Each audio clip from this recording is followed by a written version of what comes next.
When we talk to an API, sometimes we want to get data, sometimes we want to send data, and depending on the situation, there are four main ways to send data to an API.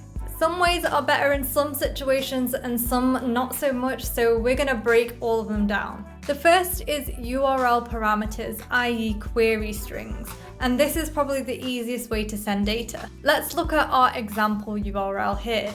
Everything after the question mark is data that you're sending with the request. This is great for simple information like searches and filtering. So why not use this for everything? Well, URLs actually have a length limit, so too much data in the URL can just break it. And the more obvious one, URLs are visible publicly, so having like login details and things like that, it's not very secure. The second is path parameters, so you can send data as the path itself. If we take a look at this example URL, 123 is the resource that we're asking about. So why not use this for everything? Well, path parameters are usually used for identifying some resources. The third is request body. So this is usually for a put, patch, or post. When you need bigger or more detailed information, you can send it in the body of the request. If we look at this example and we're creating a user, we can put their details with the email and their name into the request body.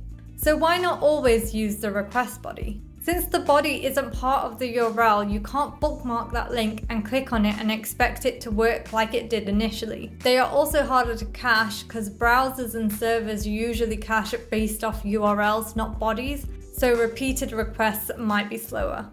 Plus, sending a body with a request is a little bit heavier, so it's better when you're actually updating information rather than doing simple lookups. And the fourth way is headers. So this is usually for including instructions rather than data.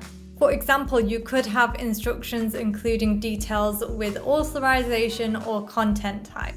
Headers tell servers how to treat the request rather than transferring data across. So why not put data in headers? Well, as we just highlighted, headers aren't processed the same way as a body or a URL. It's just meant to include meta information, not actual content. So in summary, URL parameters are used for quick and simple information.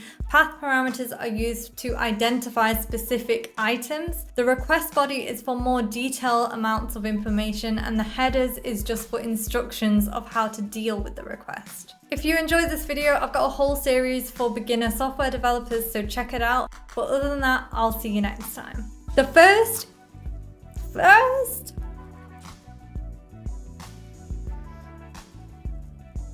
that's quite self-explanatory, isn't it? Yes, meow meow.